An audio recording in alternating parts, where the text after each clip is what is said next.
Hey, Larken Rose here. There's a number of things I don't usually talk about in public because I don't care if other people agree with me or not. That's why I focus almost entirely on the belief in authority and getting rid of that insanity. Because as long as people believe that there is such a thing as the right to rule, aka authority, peaceful coexistence is completely impossible. We're going to be at odds and trying to kill each other.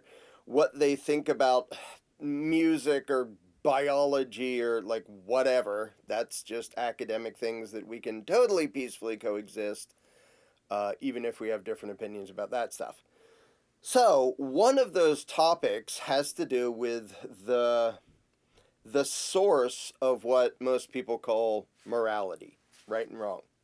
Now, in one way or another, most people believe in some form of right and wrong and good and bad, even if they don't agree with each other on where that comes from or even what it means.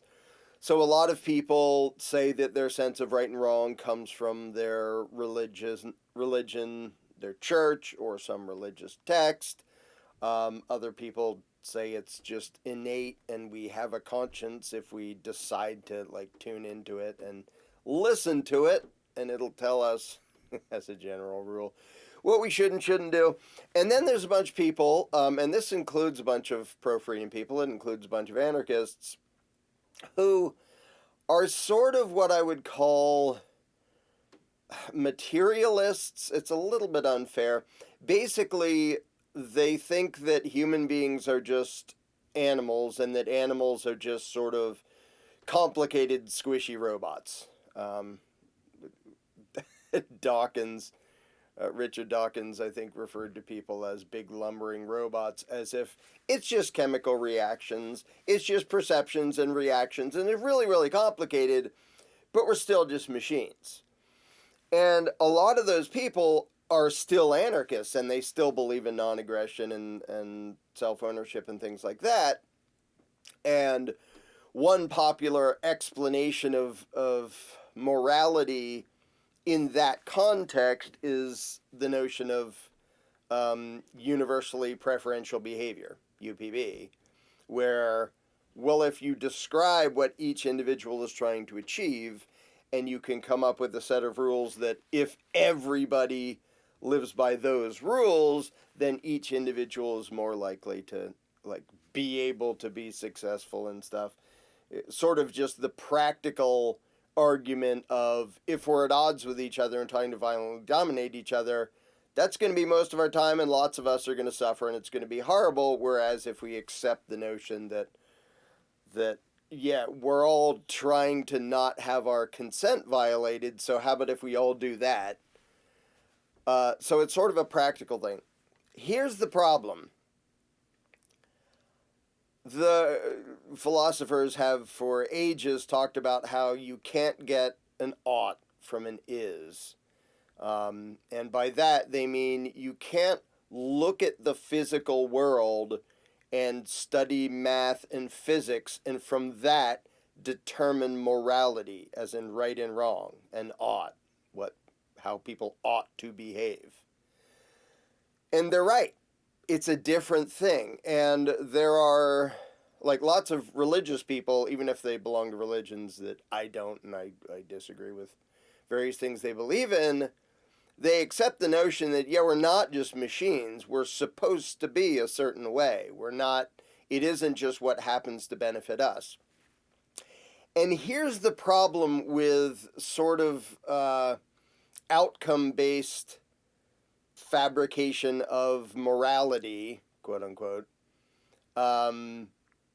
based on something like universally preferential behavior. There's a gigantic logical flaw in that notion, which is it assumes that there's some objective reason for universality. And no, there isn't. Like if you go out in nature and you explain to all the wolves, you know, if the strong males would stop like fighting over territory and fighting over mates and fighting over food and things like that, and we found a way to like find some barter system and voluntarily organize and settle such disputes, that would be better. Will be better for whom? It wouldn't be better for the ones that win.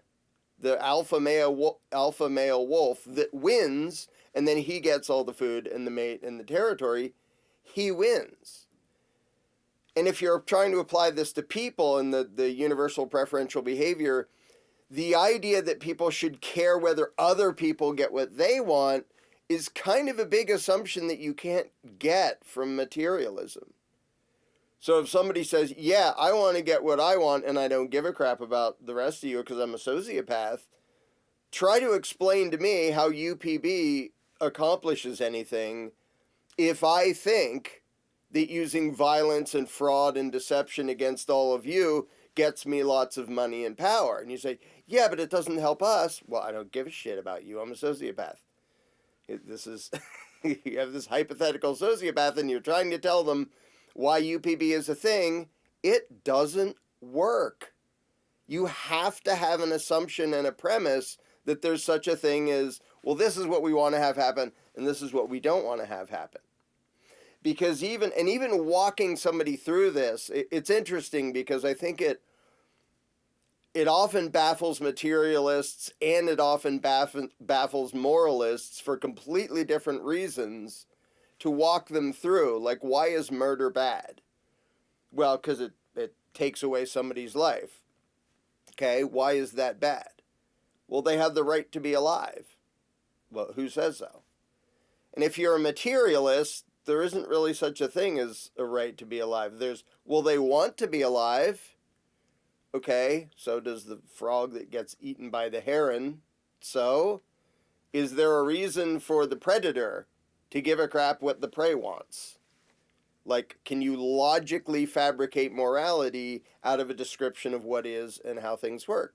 And the answer is, no, you stinking can't. And so people who try to fabricate a set of morality out of, well, we'll try to be reasonable, rational, like we're rational robots, they always have assumptions underlying it that they don't really look at. Because you can't have an ought from an is. And you can say, well, we'd all like blah, blah, blah, blah, blah. Well, you assume we might, and some of us don't. They're called sociopaths. And if they get money and power from abusing and killing other people, you might say, well, it would work better to do it in a free market and by voluntary means, and you might be right, but who cares? You're still trying to come up with a moral judgment based on a logistical description. And the ultimate line of the questions is, what if everybody on the whole planet died horribly tomorrow? The next day, if you're a materialist, you don't really believe in objective right and wrong.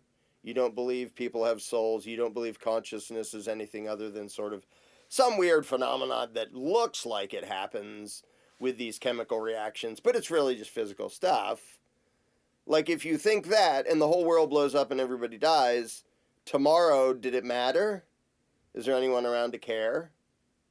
And even the thing of suffering, well, I want to reduce suffering. Why? Well, things don't like to suffer. Okay, but if something other than you is suffering, why do you care? Now, I'm sort of being devil's advocate and arguing like a sociopath because the materialists don't really have an argument against the sociopaths. Because there can't be one. And here's the part where I know people are going to argue with me, and that's fine. You can believe what you want. And the thing is, it will still be true after I post this video that if you play the game of respecting other people's self-ownership and do the whole voluntary interaction thing and you only use force to defend against aggressors, like, we can get along fine even if you think I'm totally wrong and I think you're totally wrong about this. Doesn't particularly matter, we can still get along. But in a little bit I'll explain why it kind of does matter. But you still don't have to agree with me on all these details. To me, there is built into the universe a number of things which show the materialist to be absolutely, completely dead wrong. The most obvious to me is consciousness. Now, As far as I remember, I've only ever been me. Now, maybe I was reincarnated from something before. Right now, this memory that I have right now, I only remember being me. I've never had the first-hand experience of being you. However, when I look around at people and I see them walking around and talking like I walk around and talk, I do make the assumption that they're conscious of themselves the way I'm conscious of me. You can't make a robot that's conscious of itself.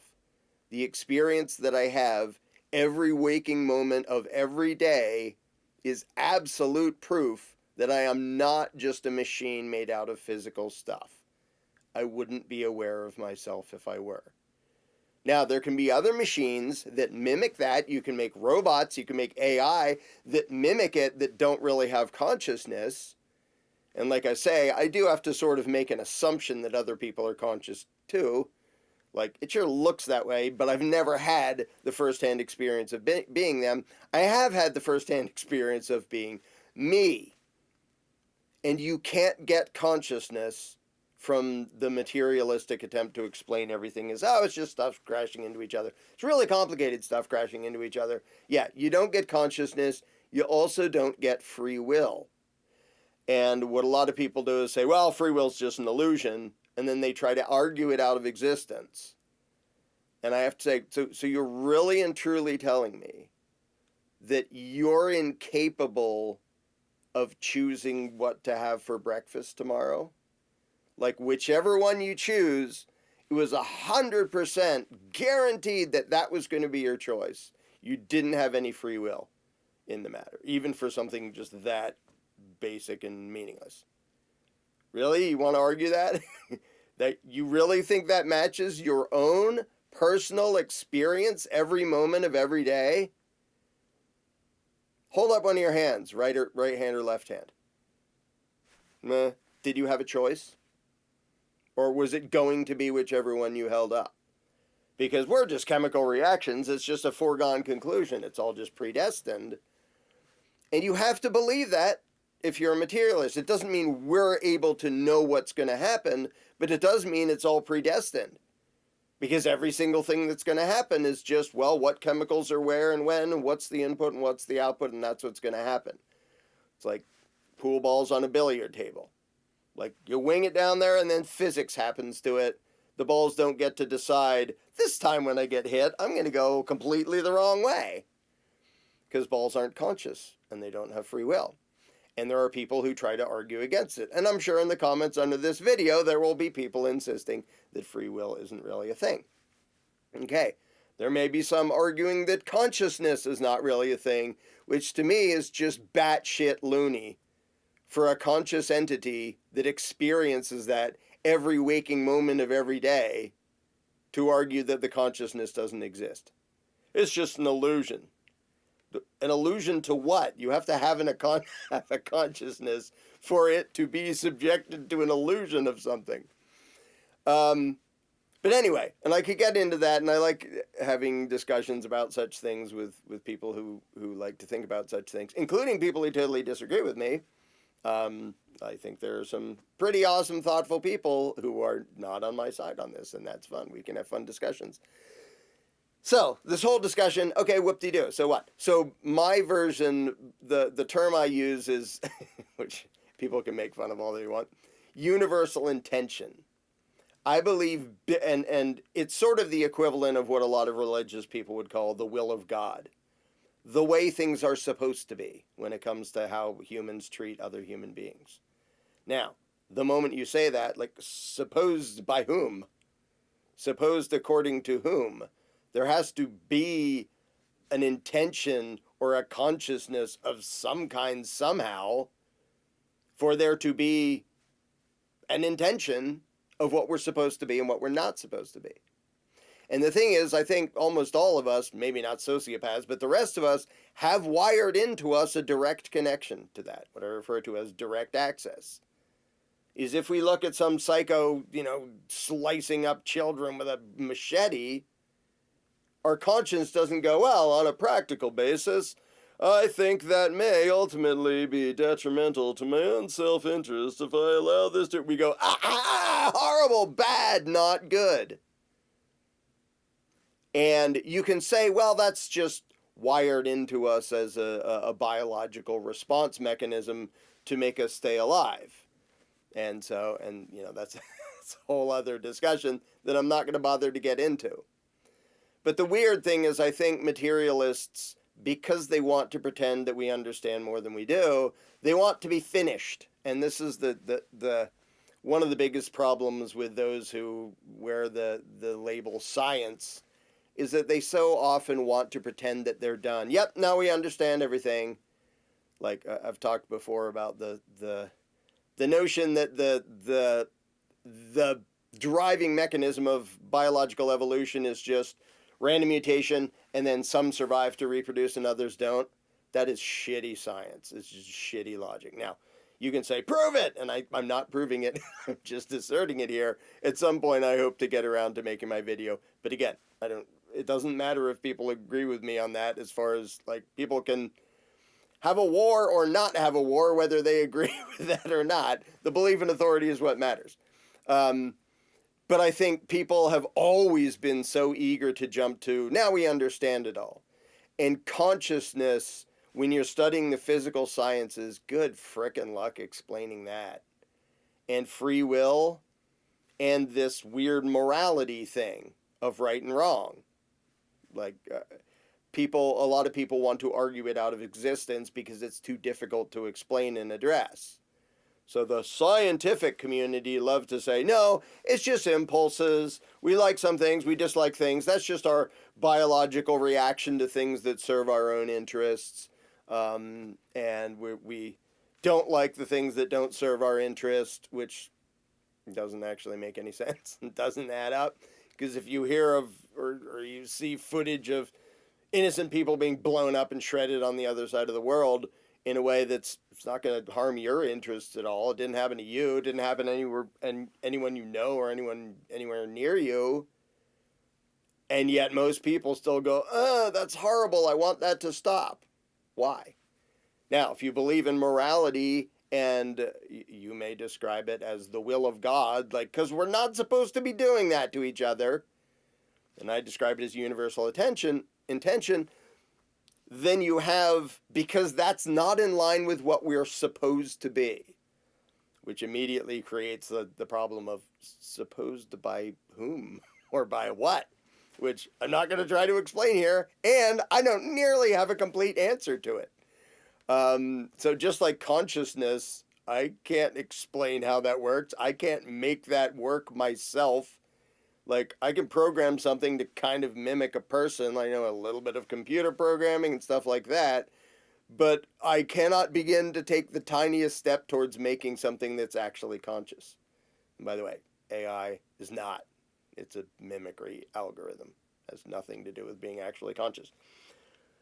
But, as promised, I'm going to mention why it sort of does matter. Because if somebody doesn't have an actual moral underpinning to their beliefs, if they only believe in live and let live because of universally preferential behavior, or because, well, it works better that way, on a practical basis, us not trying to dominate and kill each other works way better. We're more prosperous, we're happier, and yada, yada, yada. All of that being true. But here's the problem. If somebody comes right out and tells me, oh, I'm just in it for practical reasons because this is what works best, that tells me that they're not actually fundamentally opposed to theft and murder and mistreating other people. They just think on a practical basis it works better to not behave that way. Okay. That means you don't have principles. It means you behave in a certain way because you expect a certain outcome, not because you think certain behaviors are actually inherently wrong, like murder and torture and theft and assault and all that stuff. You just think that, well, this particular type of behavior will get me the outcome I want. Well, what if it doesn't? What if tomorrow you think, oh, well, you have a perfect chance to, like, you're in the middle of nowhere in the wilderness, and you meet somebody, and you talk to them, and you figure out, oh, they have a bunch of money on them, and nobody even knows they're out here, and they're kind of lost. and you're in the middle of nowhere, well, I could just kill them and have a bunch of money and nobody's going to find a way out here. A person who has a moral foundation still has every reason to go, why would I do that? I'm not a freaking psycho. A person who is just sort of logically based morality, like, it's just practicality expanded to a set of rules that the goal is just a particular outcome. Why wouldn't they just murder the person and take their stuff? You know, somebody they don't know, they're pretty dang sure they're going to get a bunch of money and nobody's ever going to find out. Why wouldn't they do it if their goal is just their own benefit? Here's the funny thing. I think a lot of people that try to logic morality into this sort of narrow materialist view actually totally have a moral conscience that they don't understand where it's coming from, but they abide by it. And in that situation, never in a million years would they kill the other person, but it's because they don't understand their own drive. They try to explain it as just a logical thing, but it isn't that. It's the universe telling them, yeah, don't do that. You'd be an evil psycho if you did that. And then you'd have to live with that. And that is not in line with what a person is supposed to be. And so I think they can be driven by, their direct access to actual morality of right and wrong while denying it exists. Just like there can be people who pretend that consciousness is just an illusion and free will is just an illusion. So the only way in which it matters is for the people who all the way believe they're bullshit enough that in that scenario they would just kill the guy and take his money because they don't have a reason not to based on their own described belief system. Even though most people do. Even the people who say that they don't really believe in objective right and wrong and so on, most of them still live by that. And if they don't, it's all the way a sociopath. Now, there are some sociopaths who all the way have no empathy and they're still functioning. They realize, I have to pretend to be what these other people are and like care about other people, pretend to care about other people and like don't attack them and stuff. And in that way, I can be more successful and have support from, my fellow tribe members to do stuff. Because if I'm running around killing people, it makes it kind of hard to be personally successful. There are sociopaths who don't actually have any empathy or apparently no moral compass who are still functional and coexist. So yeah, that does happen. But a world of that doesn't work. And so to me, it's sort of funny and it's sort of sad how even very simple, uneducated people can acknowledge, yeah, that's bad and that's good. Like, you don't attack people, that's not okay. And you defend people who are being attacked. Somebody can be all the way literally retarded and have very low IQ and very low intellect and still have that direct line to right and wrong. And then you can have hoity-toity intellectuals trying to convince themselves that there isn't really such a thing as right and wrong, and it's just outcome, and it's just biases, and it's just personal preferences, and it's just built-in biological instincts, and it's just this and that and the other thing. So I'm glad that most people are still guided by their conscience, even if they're trying to talk themselves out of the fact that it exists, or they're baffled by what it is or where it even comes from. Which, I am too. Like I said, I do not have anywhere near a complete answer to this. But just like I can say, yeah, consciousness is a thing and it's not material, and I know because I experience it every day. I can also say right and wrong isn't just about someone's own personal interests or a set of rules that makes it work out better for all of us. It's something more than that. And a lot of educated and uneducated people totally understand that. And a bunch of educated, supposedly scientific people try really hard to reason that out of existence, but still mostly live by it. So I don't much care.